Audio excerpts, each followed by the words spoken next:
YouTube channel ధర్మాసోల్డ్ friends ఈ నెల 19వ తేదీ అమరావతిలో అసెంబ్లీ సమీపంలో డిఎస్సి అభ్యర్థుల చేత భారీ బహిరంగ సభకు ప్రభుత్వం ఏర్పాట్లు చేస్తూ ఉంది. అదే సభలోనే అభ్యర్థులకు అపాయింట్మెంట్ల ఆర్డర్ కూడా ఇస్తారని చెప్తా ఉన్నారు. ఇది అమరావతి అసెంబ్లీకి సమీపంలో ఇది జరగబోతుందని తెలుస్తూ ఉంది. ఇక్కడ గమనిస్తే ఆ రోజే మీకు అపాయింట్మెంట్ ఆర్డర్ కూడా ఇచ్చే అవకాశాలు ఉన్నట్లుగా చాలా క్లియర్గా స్పష్టంగా చెప్తా ఉన్నారు. నిన్నటి వరకు మనము మన దగ్గరలోని మండలాల దగ్గరలో ఉన్నటువంటి సచివాలయాల దగ్గర జరుగుద్ది అని అనుకున్నాము. కానీ ఇప్పుడు క్లియర్ కట్గా ఇన్స్ట్రక్షన్స్ ఇచ్చినట్టు తెలుస్తూ ఉంది. అమరావతిలో అసెంబ్లీ సమీపంలో డిఎస్సి అభ్యర్థుల చేత భారీ బహిరంగ సభకు ప్రభుత్వం ఏర్పాట్లు చేస్తూ ఉంది. అదే సభలో అభ్యర్థులకు అపాయింట్మెంట్ ఆర్డర్స్ కూడా ఇస్తారని క్లియర్ కట్గా అర్థమవుతుంది.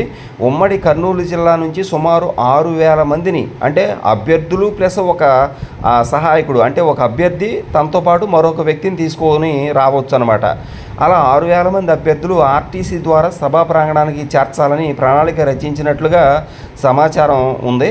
ఇక కనుక 18వ తేదీ మధ్యాహ్నానికి అభ్యర్థులు సిద్ధంగా ఉండాలి లగేజీతో. అమరావతి సభ అనంతరం స్కూల్స్ ఇప్పుడు మనకి ఏదైతే స్కూల్స్ ఉన్నాయో వెబ్ ఆప్షన్స్ పెట్టుకునేటువంటి అవకాశం కూడా కల్పిస్తారని చెప్పేసింది. సభ అనంతరం ఆ సభ 18వ తేదీ అయిపోద్ది. 19వ తేదీ మ్యాక్సిమము వాళ్ళు వెబ్ ఆప్షన్స్ పెట్టుకునే అవకాశం కల్పిస్తూ ఉంది. దాని తర్వాత దసరా హాలిడేస్లో ట్రైనింగ్ ఇచ్చి సెలవులు ముగిసిన వెంటనే స్కూల్స్ ఓపెన్ అయ్యే రోజు అంటే అక్టోబర్ 3వ తేదీన విధుల్లో చేరేలా ప్రణాళిక సిద్ధమైనట్లు సమాచారం. కనుక సెలెక్ట్ అయిన అభ్యర్థులకు జిల్లా విద్యాశాఖ అధికారి కార్యాలయం నుంచి ఫోన్స్ వస్తాయని తెలుస్తూ ఉంది. అభ్యర్థులు అలర్ట్గా ఉండాలి. ఎవరైతే సెలెక్ట్ అయ్యారో ఎవరైతే సభా ప్రాంగణానికి మెగా డిఎస్సి సభకు వెళ్లాల్సి ఉందో వాళ్ళకి ఫోన్ కాల్స్ కూడా వచ్చే ఛాన్సెస్ కనిపిస్తాయి అని తెలుస్తూ ఉంది ఫ్రెండ్స్. సభ అయిపోయిన 18వ తేదీ మధ్యాహ్నం నుంచి సభ అయిపోద్ది కాబట్టి ఆ తర్వాత వాళ్ళకి వెబ్ ఆప్షన్స్ పెట్టుకునే అవకాశం ఇస్తారని తెలుస్తూ ఉంది. Thank you so much for watching me. Please share this video and subscribe my channel. Thanks.